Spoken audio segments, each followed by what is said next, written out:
നമ്മുടെ സൈനിക രഹസ്യങ്ങൾ, പ്രതിരോധ കോട്ടകൾ, രാജ്യത്തിന്റെ തന്ത്രപ്രധാന വിവരങ്ങൾ, ഇതൊന്നും ശത്രു രാജ്യം ബലം പ്രയോഗിച്ച് തട്ടിയെടുക്കുകയില്ല. പകരം നമ്മളിൽ ഒരാളായി ജീവിക്കുന്ന, ഈ മണ്ണിൽ ജനിച്ചു വളർന്ന സ്വന്തം രാജ്യത്ത് ഒറ്റിക്കൊടുക്കാൻ ഒരു മടിയുമില്ലാത്ത ചില രാജ്യദ്രോഹികൾ ശത്രുവിന് വേണ്ടി ഒളിഞ്ഞും തെളിഞ്ഞും വിറ്റുകാശാക്കുന്നു.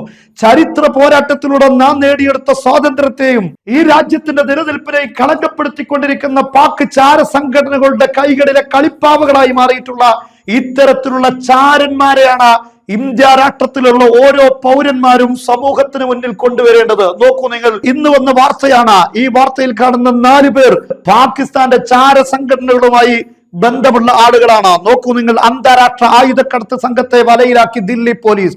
തുർക്കി ചൈനീസ് നിർമ്മിത ആയുധങ്ങൾ പാകിസ്ഥാൻ വഴി ഇന്ത്യയിലേക്ക് കടത്തിയിരുന്ന സംഘത്തെയാണ് ക്രൈംബ്രാഞ്ച് പിടികൂടിയത്. ഇവരുടെ പക്കൽ നിന്ന് നിരവധി ആയുധങ്ങളും കണ്ടെടുത്തു. ഇനിയാണ് നമ്മൾ അടിവരയിടേണ്ട വാക്ക്. സംഘത്തിന് പാക് ചാര സംഘടനകളുമായും ബന്ധമുണ്ടെന്ന് പോലീസ് വ്യക്തമാക്കി. എന്നാൽ ഇവിടെയുള്ള മുസ്ലിമീങ്ങളെ പാകിസ്ഥാനെ ആലയിൽ കെട്ടാൻ വേണ്ടി ശ്രമിക്കുന്ന ആളുകൾക്കാണ് ഇവിടെ ബോധോദയം ഉണ്ടാകേണ്ടത്. ആരാണ് ഇതിൽ പ്രതികളായിരിക്കുന്നത്? ഒരാൾ അജയ്, രണ്ടാമത്തേത് മന്ദീപ്, അതുപോലെ ദൽവിന്ദർ, റോഹൻ, ഇങ്ങനെയുള്ള 4 പേരാണ് പാകിസ്ഥാന്റെ ചാര സംഘടനയുമായി ബന്ധമുണ്ട് എന്ന് പറഞ്ഞ് പോലീസ് പിടികൂടിയിരിക്കുന്നത്. ഇവർക്കെതിരെ നാം മതത്തിന്റെ വിവേചനങ്ങളില്ലാതെ ഒറ്റക്കെട്ടായി നാം ശബ്ദിക്കേണ്ടതുണ്ട്. മാസങ്ങൾക്ക് മുമ്പാണ് നമ്മുടെ രാഷ്ട്രം പാകിസ്ഥാനുമായി അതിശക്തമായ ഒരു യുദ്ധത്തിൽ ഏർപ്പെടുന്നത്. എന്നാൽ ആ യുദ്ധത്തിൽ ഏറ്റവും വലിയ പ്രതിസന്ധി സൃഷ്ടിക്കുന്നത് ഇത്തരത്തിലുള്ള ചാരന്മാരാണ്. പാകിസ്ഥാന് നിർണായക വിവരങ്ങൾ ചോർത്തി നൽകിയിരിക്കുന്നു. ആരാണ് ഈ ചോർത്തി നൽകിയത്? പാകിസ്ഥാന് നിർണായക വിവരങ്ങൾ ചോർത്തി നൽകിയ defence research and development organisation DRDO താൽക്കാലിക ജീവനക്കാരനാണ് പിടിയിലായിരിക്കുന്നത്. അതായത് കപ്പലിനുള്ളിൽ തന്നെയാണ് കള്ളൻ നിലനിൽക്കുന്നത്.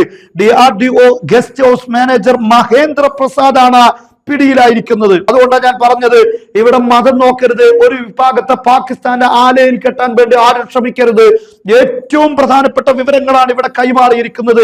ശാസ്ത്രജ്ഞരുടെയും സൈനിക ഉദ്യോഗസ്ഥരുടെയും നീക്കങ്ങളാണ് മഹേന്ദ്ര ചോർത്തി നൽകിയിരിക്കുന്നത്. ഇതിലേറെ വലിയൊരു രഹസ്യം ഇന്ത്യ രാഷ്ട്രത്തിൻ്റെത് ഇനി ചോർത്തി കൊടുക്കാനുണ്ടോ? അത്രയും പ്രധാനപ്പെട്ട ഈ രാഷ്ട്രത്തിന്റെ പ്രധാനപ്പെട്ട രഹസ്യങ്ങളാണ് കൈമാറിയിരിക്കുന്നത്. ഇത്തരത്തിലുള്ള ആളുകളാണ് രാജ്യദ്രോഹികൾ.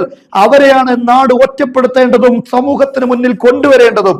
അവിടെ മതവും ജാതിയും നിറവും പറഞ്ഞ് ഇതുപോലുള്ള ആളുകളെ രക്ഷപ്പെടുത്താനുള്ള ശ്രമങ്ങൾ എവിടെയെങ്കിലും നടക്കുന്നുണ്ടെങ്കിൽ അവരെയാണ് നാം കൈകാര്യം ചെയ്യേണ്ടത്.